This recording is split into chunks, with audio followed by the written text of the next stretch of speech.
G'day everyone and welcome to a very special episode of Either Side of Nhill. I'm Ben. And it's a big fat bonjour from me, Christy. And it's fair to say I am just keeping it together here, Ben. I'm very excited for this episode of Either Side of Nhill. Ben and I have a love for cycling. We are always chatting about cycling, our bikes, and my love for Lycra. Yes, it's true, I really do. But when July rolls around each year, we get very excited because we all know what time of year it is. It's Tour de France time.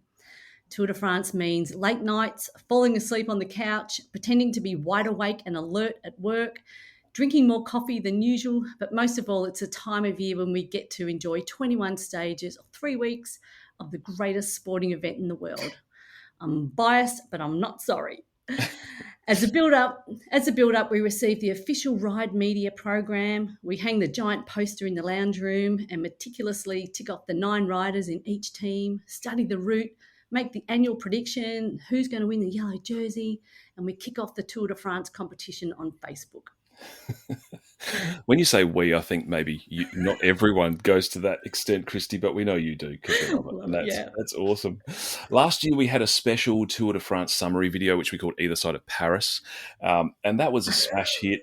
We loved dissecting the race. It was a cracker, and my 8-year-old son loves the Tour de France. It coincides with school holidays, so he has some really late nights as well.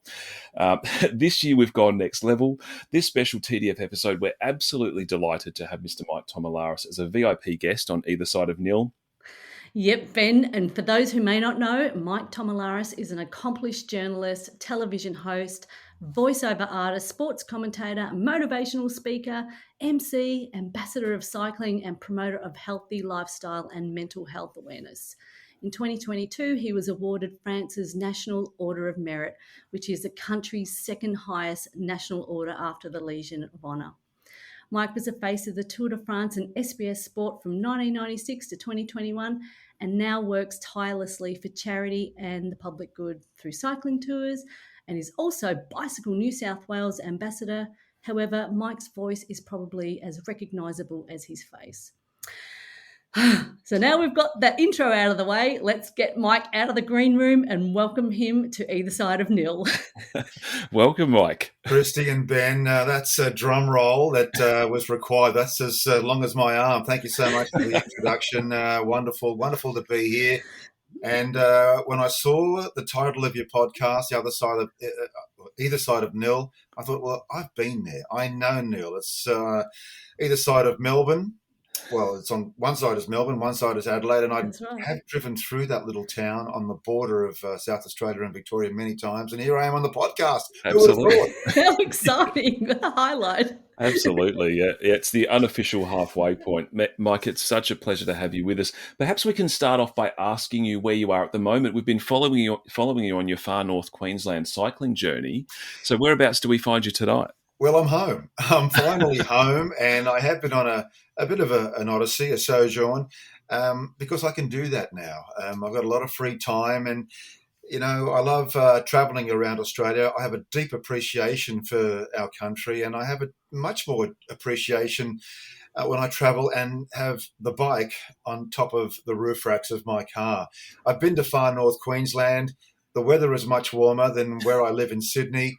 It's a beautiful part of Australia, and what I generally did over the last 4 weeks was just travel to areas like Cairns, Townsville, Mackay, up and down the Queensland coast, park the car and ride for up to 50 to 100 kilometres on roads that I've never been on before. Wow. Through cane fields, plantations, through little villages, popping into little cafes, meeting the local people, and just seeing a part of Australia I've never seen before. So that's where the bicycle takes me. The bicycle these days takes me everywhere. Wow, fantastic. amazing. And I did notice you've been to Agnes Water 1770, and it's such a beautiful place. It is. It's where the reef, the Great Barrier Reef, meets the sea. It's the last official surf beach before the Great Barrier Reef kicks in on the Queensland coast. And it's named 1770 because Captain James Cook did so when he made his way up the east coast of what's now known as Australia back, 250 3 years ago. So there's a lot of history there. And you're right, the water is turquoise, so the temperature of the water is quite high. But again, the roads in those little villages like 1770, Agnes Water, are just magnificent. And if you haven't been to that part of Australia, let me tell you, the temperature at this time of the year is much higher than where it is where you might be. Currently very cold. Yeah.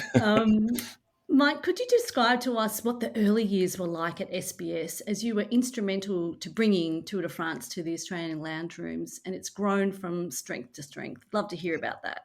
Christy, I've been blessed. I really have. I had no intention of following a career in cycling. I knew nothing about the sport. I didn't ride a bike. In fact, my background is covering the world game, soccer, world football. I went to the World Cup in the early 1990s in the United States, England for the European Championships, and in 98 in France for the World Cup. One day I can remember clearly the boss coming out at SBS at the sports department and saying, look, we've got this event called the Commonwealth Bank Cycle Classic. It was basically a precursor to the Tour Down Under. It ran down the east coast of Australia, a multi-day event, which started basically on the Gold Coast and worked its way down through places like Coffs Harbour, Port Macquarie, Sydney, Wollongong, and ended up in Canberra. And back then, some of the big-name riders, I can recall Jens Voigt competed, so did Jan Ulrich. And it was an event that, it was a precursor, as I say, to the Tour Down Under. The boss came out of the office and said, look, we're covering this event. Who wants to be the journo? I looked around the room. It was an office dominated by top-heavy soccer journos who had no inclination or intention of covering a bike race. But I put my hand up very, very slowly because I wasn't sure what I was getting myself into, and I did so because I thought, well, this is great. It's 8 days out of the office. I get to see parts of Australia again without having to sit behind a desk or join a cameraman covering a news story or a mundane sports news story. So I thought, yeah, look, I'll do that. It was great, and it was an eye-opener for me in many ways. And it was also the time in the early 1990s when I met Phil Liggett for the very first time, because he was the anchor, I was the reporter. We went live every night at 6 o'clock on SBS nationally. And it was basically the start of my career. And fast forward 4 years to 1996, when I was in England at the time covering the football, the boss said, look, we want you, Tomo, to go to the Netherlands and cover the Tour de France. I thought, really? Yeah, we wanted to top and tail it because it's an event that's been predominantly shown to Australians by British television. And when the Brits cover an event like the Tour de France, they concentrate mostly on their riders. And back then in the mid-90s, there was only one British rider to speak of. His name was Chris Boardman. But there were many Aussies making a beeline to France and the Tour de France. So that's when management decided, let's have an Australian reporter there. Let's Australianise it. All you have to do is top and tail it. But I did more than top and tail the daily highlights back then. I got to know and speak to and learn more about the Australians that were competing. And my very first Tour de France, there were 3 Aussies in 96. There was Scott Sutherland, there was Patrick Yonker, and the third Aussie, Neil Stevens. Then the following year in 1997, I describe it as the new wave of Aussies, and that involved Robbie McEwen, Henk Vogel, Stuart O'Grady. They came in numbers, and not only did they just make up the numbers of their respective teams, but they were poised to do great things, and they did later on by winning, wearing yellow jerseys, green jerseys, winning stages, and standing on top of the podium. Yeah, so exciting. Oh, wow. Yeah, and we've enjoyed watching you all those years. It's absolutely amazing. And being a proud South Australian and having the Tour Down Under here as well, we've got our own little taste of the tour where in our patch of the world as well. So that's always really exciting. If I could just interrupt there, Ben, look, I really only expected to go across for 1 year. And I thought, well, that's done and dusted in 1996. I've done my job. I'll just go back to my mundane work, sitting behind a desk and doing boring news stories and sports stories. But management was so happy with the way the whole thing rolled, they decided to send me back in 97. And that's when it really kicked off for me. As I say, the Aussie invasion started. And, I was there for 27 years in a row, and I saw so many things. And apart from seeing the racing, I look back at the way cycling has really kicked on, not just in a sporting sense, but in a recreational sense. People, by watching the Tour de France on SBS, have not only loved the sporting side of cycling, but they ride themselves now. And when I first went over there, I wasn't riding my bike. I didn't shave my legs. I wasn't wearing lycra. There were very few of us on the roads of the capital cities and the highways and byways of Australia doing such things. But you look around now on a Saturday and Sunday, the weekend warriors, they're out in tens of thousands, possibly hundreds of thousands. Yeah. And I honestly believe that's because of the way the Tour de France has evolved and revolved over the last 30 years. Absolutely. Yeah, absolutely. And it's not the only tour of its, I want to say scale, but there's something different about it, isn't there? You've got other tours like La Vuelta and Giro d'Italia and all these others that are long and have elite riders. But what is it about the Tour de France, do you think, that makes it so much different? Well, the French were very smart when they handed the coverage to SBS on a platter, literally for nothing. And I can remember before I went over as a host, as an anchor, as a journalist and producer and a driver and everything else, it was a small team, 3 of us. Yeah. The very first year SBS had the rights was in 91, and I was sitting behind my desk, and I remember logging the pictures that were coming in off the satellite, each of the shots, just logging them. I was basically a logger, and I thought to myself, well, this looks like a really interesting sporting event. I knew nothing about the intricacies of cycling. I didn't understand why they were always in a bunch, didn't understand why they would travel some 3,500 kilometres over 21 days. I just did not get it. Yeah. But I was there to do a job. I logged each of the shots for the half-hour programs, and it was 5 years later when, as I say, management sent me over there. And what is it about the tour? Well, I think it's a lot of things. It has so many different layers. It's not a game of football, which might run for 90 minutes. It's not a game of cricket, which might run for 5 days maximum. It's not held in one arena. It is a travelogue. It is a piece of history. It is scenery. It is cuisine, thanks to Gabriel Garté. Yeah. And I think that the French were smart because they gave it to us for nothing back then, knowing full well they were on a winner in terms of what they had, in terms of the visual sense of the Tour de France and what it stands for. And they knew sooner or later what they gave to SBS and many other international networks on a platter. The following years, they knew that the numbers in terms of viewing numbers would come, and they did come. And then that's when they decided, well, we gave it to you for free last year.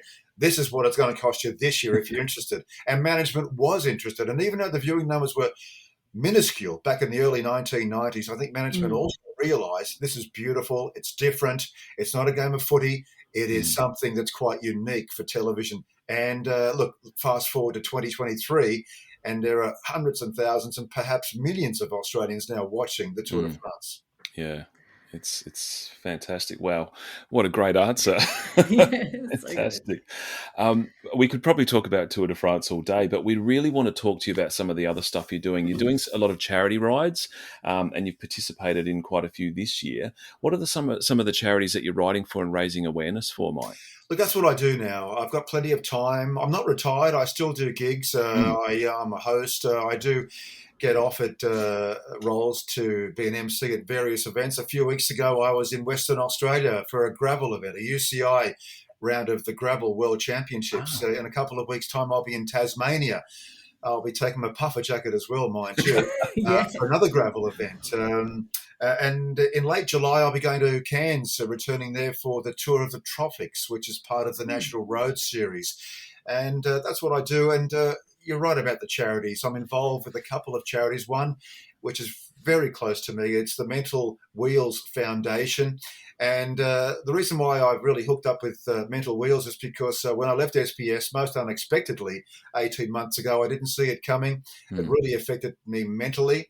And I never realised that after losing a job that you had so much of a deep passion for 34 years, I mean, SBS ran through my veins. I believed in the network. I still do. I loved the people that I worked for. I created this legacy by building the profile of cycling and the Tour de France. And I come to realise that many people have followed my career and have been on the same journey as myself. And when I left most unexpectedly, I went through a depressive period, and to the point where I was at the lowest of my whole life. And luckily, thanks to the general public, which really reached out to me, I was in a fortunate position, having a bit of a profile, I guess. A lot of people reached out to me, and I one day opened up my social media and saw all these messages. Look, we're behind you. We love you. We don't understand what's happened. Thank you for putting me on a bike. I can remember reading messages from people saying, look, you've changed my life. And what they meant was they were fat. One particular person said he was fat, he was a smoker, he was eating the wrong foods, he was sitting on the lounge watching television. One day, thanks to the Tour de France and the way we presented cycling, he started eating the right foods. He bought a bike, he lost weight, and his marriage was back on track again. Oh, what a lovely story. All those little anecdotes, and it made me feel good. It lifted me as well. Yeah. So I reached out to Mental Wheels Foundation, and I decided, well, this is the charity for me. I want to be an ambassador. I want to be an advocate for cycling, because cycling has taken me to so many places, and it still does. And I just want to share the thrill of the bicycle to everybody. Yeah, wow, that's incredible. And there is something about, I mean, I'm not a cyclist, as in I don't do hundreds of kilometers a week, but there is something about being on a bike that does something to your brain. I don't know. There's like, I feel like that's when I'm at my most creative or something. It's sort of like, I think it's like swimming, or it's kind of meditative in a way, isn't it? Ben, you don't have to do hundreds of kilometres. I mean, the e-bikes that have been introduced in the last 5 or 10 years have been wonderful. I mean, my wife didn't ride a bike up until recently. Now she's joining me. I tell you what, riding together as a unit, as a married couple or a partnership is wonderful, because it just makes and builds the marriage so much better. Our marriage is so strong now thanks to cycling. I mean, it does so many things. And you're right. It gives me a sense of freedom. Yeah. Both physically, it's good for the soul, it's good for the mind, it's good for the body. Cycling, it provides so many different facets and assets as well to everybody that takes part in riding the bicycle. That's right. Yeah. My partner and I, it's our thing that we do together. We do a lot of cycling together, and whenever we're away, we'll take the bikes. But it clears the mind, and it's fantastic for the mental health. Getting on the freedom machine, we absolutely love it. So yeah, I couldn't agree more with you there. Mike, so much has changed in cycling over the years with technology and bikes. In your opinion, what has been the biggest improvement? The biggest improvement? Well, I think the fact that we can see a bike race from start to finish these days, thanks to digital television, is probably the biggest improvement for me. I mean, back in the early days, as I say, we only had highlights programs for 30 minutes. And we used to edit those 30 minutes quite tightly for every episode. And I can remember going live on SBS for the very first time for our first live stage. It was in 2003, the final stage of the centenary edition of the Tour de France. The final stage that was. And the following year, SBS decided to show live stages, but only on weekends, and only the last, 50 to 100 kilometres. And people couldn't understand why we couldn't see every stroke of every pedal of every stage. Well, you have to crawl before you can walk, and they were very early days. And look, the snowball started getting bigger and bigger, and it wasn't until about 2013, or maybe a year later, when we were in a position to show every pedal of every stage, and that's what we're doing now. That's what SBS is doing now. And I still say we, even though I'm not working for SBS. And as I said before, it's still part of me. It will probably always will be. Yeah. That's what I think. That's what's been the biggest change. The fact that we can see every episode, every stage. It's a long event, a 3-week bike race, a Grand Tour, whether it's the Giro, the Tour de France, or the Vuelta. But that's probably the biggest change. And Yeah, as far as the technological side of cycling is concerned, I'm not really big on it. I don't really know the science behind it, apart from the fact that it's certainly played a big role over the last 30 years. But television has certainly changed the way we watch a sporting event like the Tour de France. And as I say, I'll say it again, it's not a game of footy where it's played in one arena. It's an impossible sport to watch from start to finish. So television provides that void, and it's changed the way we watch a cycling event. And I think it's given the world a deep appreciation of what the Tour de France is all about. And don't forget, it goes way back to 1903, pre-television. And I can't really get my head around how people back then could appreciate a 3-week bike race, because if you're on the side of a road watching and waiting for the riders to come past, all you see is a blur of colour. Here they come. Here they are. There they are. They're gone. The television, of course, you can watch it from woe to go. I know. I'm always blown away by the fans. I'm thinking you've got your car there. You can see these vans on these crazy hills. How the hell did you get there in the first place? And I see the cyclists just go. And I'm like, wow, that's dedication. Well, the Tour de France is a little bit different because it's July. It's holiday time in Europe. A lot of Europeans and non-Europeans make a beeline to the Pyrenees or the French Alps. And I can remember the Dutch. The Dutch are wonderful people. They're lovely people, but boy, they like a beer or two. There's Dutch Corner on Alpe d'Huez. And they arrive, a lot of the Dutch, perhaps 5 days before the peloton is expected to arrive. And they've got this big truck where it just blurts out Dutch folk dancing music, and they're there with their Heinekens going oompa, oompa, everybody oompa. And they're there all day and all night just singing and dancing. And come race day, when the Tour comes up Alpe d'Huez, 90% of those Dutch people, men and women, are flat on their back, having drunk too many Heinekens over the previous 5 days, and they don't see a thing. But they don't care. They're there for a holiday as well. Yeah, I get so anxious when the riders come through and they're getting in closer, and there's flares going off, and everyone's wearing. I've seen it. They're on their back. They don't see the race, and they wake up. What happened? Have they arrived yet? Yeah, they're gone. We're just about to pack up and go home. But I missed it. Yeah, you missed it. Yeah. Oh my goodness. So in that time, there's been so many great highlights, and as you say, the Aussies have really made their mark. I guess Cadel Evans winning the yellow jersey is obviously a clear standout. But what are some of the other highlights for you over the period of covering the Tour, Mike? Yeah, Ben, when I first went over there in '96, I never expected any Australian to do well. For the Aussie cyclists, like the three I mentioned before, for those guys, it was simply an achievement to be selected in a team.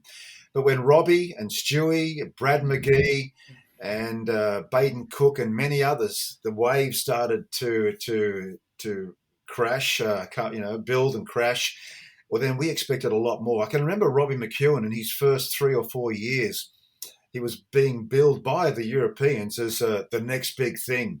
And I think that put a lot of pressure on him because he was very close to winning on several occasions. He finished second, third, fourth in the sprints, more times than he cared to remember. But he never won. His breakthrough victory happened in his third year, at the end of the 1999 Tour de France, when he won on the Champs-Élysées, the final stage.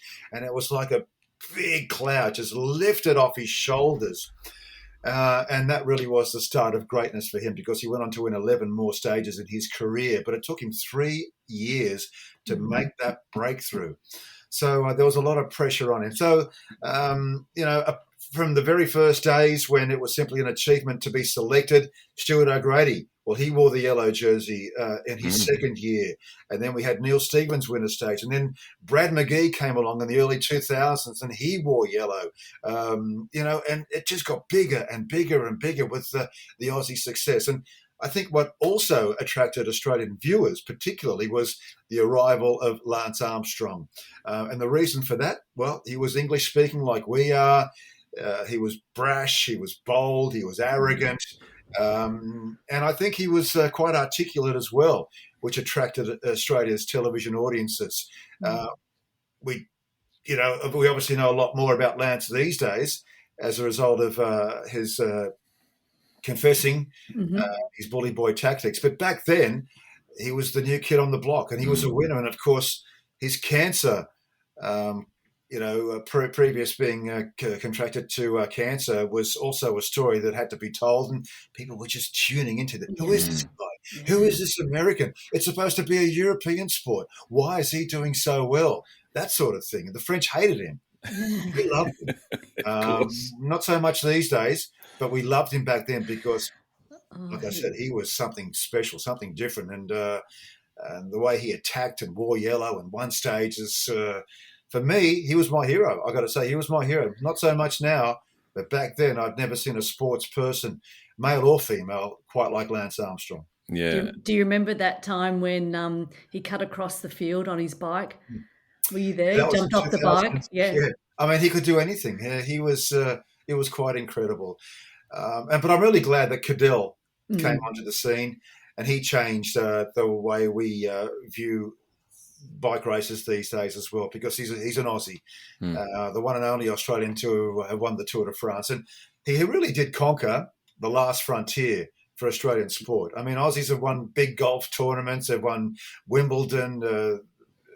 Australia hasn't won the FIFA World Cup, but they've won big cricket matches, rugby matches, etc. But to win the Tour de France, a 3-week marathon, the biggest test, I believe, in world sport, for an Aussie to do it, and let's face it, the Tour de France particularly is a non-Australian event. It's a non-Anglo event.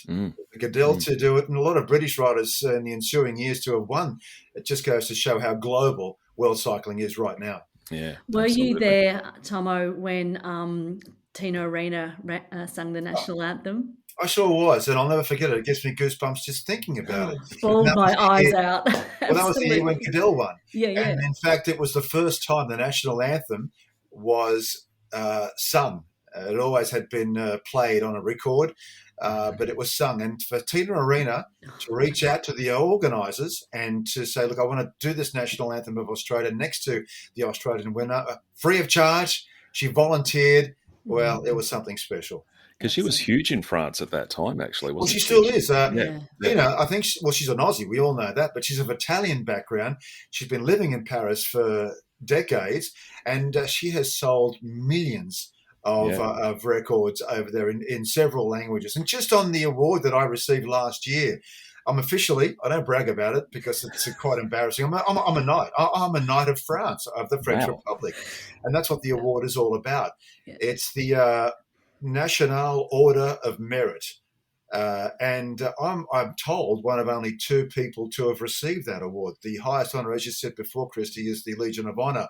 Wow. The only other Australian to have received that award is Tino Arena. Wow. So I'm in great company. Not many non-French people received the award that I received. So Macron, the president of France, had a look at it. Who is this bloke? Tomalaris. This, and this. I received the award because of my promotion of France, I guess. But the kicker was promotion of France with passion. So Macron saw that, signed it off. Yeah, we'll give it to him. Next. And they gave me the medal. And I've got a certificate signed by the President of France. It's quite a big thrill, and I'm very proud of it. Wow. Absolutely, yeah. Congratulations, and well-deserved. Yeah, absolutely. Love that. So you've got the NOM against your name now. That's right. That's what the NOM stands for. It's not AOM or AM or PM or... So people often ask, what's the knob? Should there be a B after the NO? But I say, no, it's NOM, it's French. That's fantastic. It's so good. Now, Mike, I'm interested. You've ridden all over the world, and we often talk about bike culture. And here in South Australia, when the Tour de France ramps up, everyone's a cyclist, and cyclists tend to get a little bit more respect. And it's one of those divisive issues that, radio DJs love to get people flared up about cyclists versus drivers and all that sort of thing. Compared to other countries in the world, how would you rate Australia's bike culture and the respect for cyclists? And does it vary in different parts of the country? Yeah, look, the culture here in Australia is certainly improving. And I think the Amy Gillett Foundation has played a big role in bringing the two, the motorists and the bike riders, together. Look, I still get abused on the road, get off the road, that sort of thing. It's few and far between these days. There is a lot of respect. And I've noticed in my time on the road, the 1 metre rule in the city is certainly being observed, the 1.5 metre rule in the regional areas. Look, motorists have to realise a lot of people ride bikes, whether they're dressed in lycra or whether they're on bike paths, parents with their children, or whether they're riding e-bikes, perhaps from an older generation. Bike sales have grown exponentially over the last few decades, and more so over the last few years. Motorists, I'd like to think, well, they're not a minority, but they have to realise that cyclists are not a minority. And we're out there because we want to live a healthy lifestyle. We want to live forever, a lot of us, and we're here to stay. And it's good to see that whenever new roads are being built, bike paths and cycleways are being created to cater for cyclists. So, look, the shock jocks of the world, they'll never get it. But those that understand the culture of cycling, I think they're much more prevalent than those who choose to talk into a microphone like this and just criticise cyclists for no apparent reason. Yes, and just rev people up, All right, Mike, we are coming close to the end to our chat with you tonight. But do you know what? We've got a fast five with Mike. We've got 5 questions for you. Are you ready for it? Yeah. All right. First one, rail trails to road cycling. What do you prefer? Oh, that's a hard one. I love them both. I saw you were recently in Warburton. I'm getting older. Rail trail. Okay, good one. Mike, what has been your best ride this year? Riding in Far North Queensland through the sugarcane and pineapple plantations. So good. Amazing. And what has been the most amazing sight you've seen on your bike this year? The most amazing sight on my bike this year would have to be the sunrises on the coast of Queensland. Oh, wow. Can you remember what your first bike was? My first bike was a Dragstar. I was only 9 years old. It had streamers coming off the handlebars. It had a sissy bar off the back, and I miss it. You know why I miss it? Because I went to a milk bar to watch some kids older than me play the pinball machines at the time. I left the bike out. When I went back outside to retrieve it, it was gone. It was stolen. I ran all the way home, some 2 kilometres, to my mum and to tell her the bad news. And I bawled my eyes out. And it probably has affected me. I'm 62 now. I was only 9 back then. That's a long time ago. It scarred me for life. But luckily, I'm doing things bike-related these days. That's devastating. I hate that. All right, Mike, number 5 is your worst crash. Worst crash was the first time I picked up a bike as an adult. I couldn't get my cleats into the pedal, tipped over, ended up in hospital for 3 days after breaking a bone in my wrist, a scaphoid. True story, day 1. I was in hospital for 3 days. I learned a lesson, a hard lesson. That's and hard. I really crash these days. Touch wood. Oh, yeah, same. Oh, yeah. Well, that was a very up and down fast 5 for us. It was quite emotional. Alrighty. Great work. And we always ask our VIP guests this final question on our chat with you today. What is your fish and chip order, Mike? What's your standard fish and chip order? Fish and chips order? Well, I don't have much fish and chips these days. Look, I don't go to the Golden Arches or that guy called Jack or the 3 letters that serve chicken. Look, I like a fresh hamburger. But I've got to say, now that I think about it, having travelled to Queensland over the last few weeks, we have so many good bakeries in Australia. And we do the best meat pies in the world. And we've really kicked on when it comes to Aussie cuisine in those regional country towns. If the French can have their croissants and the British can have their pastries, or what do they have? Patties that starts with P. I can't think of it now. But anyway, pies or something. Maybe. Yeah, we've got our very own cuisine, and cycling has taken me to a number of bakeries around Australia. So that's where I'm at right now as well. Cannot go past the bakery. We were in Far North Queensland last year, and I can't remember the little town, but there was this little, they had sausage rolls in the Bay Marie. It's burnt to memory. The sausage roll bacon on top of that, and then melted cheese on top of that. Oh, wow. Well, can I tell you something? People often think that the ham and cheese croissant is a French invention. It's not. It's an Aussie invention. Oh, really? If you order a ham and cheese croissant in France, I'll look at you and probably just steer you out the door. It's a plain croissant, soft, puffy, fresh. That's how it's supposed to be eaten by the French. But we do things a little bit different here, and we've really screwed up French cuisine, haven't we? Yeah. Having said that, I do love them. Yeah, we're going to keep doing it. That's right. Yeah. Oh, wow. Look, it's been such a pleasure talking to you, Mike. Really, really a real thrill. So thank you so much for joining us tonight. It's been fantastic. It's an absolute pleasure, and I'm so glad to know, Chrissy, that you love the bicycle. That's what I do these days. I'm trying to encourage as many people to put their backsides on those bike saddles because, as I said earlier, there's nothing better than the thrill of having the wind through your hair, what hair I've got left, and the sun on your shoulders. And it doesn't matter how old you are, whether you're 6 or 106, the bike is for everyone. It is. Thank you so much for joining us, Mike. Absolute pleasure. What a thrill. And thank you too to our listeners for tuning into this very special episode. Remember, you can follow us on Instagram at Either Side of Nhill 3418 and Facebook at Eson Nhill. What a great night we've had. We'll see you next time. Bye for now. See you later.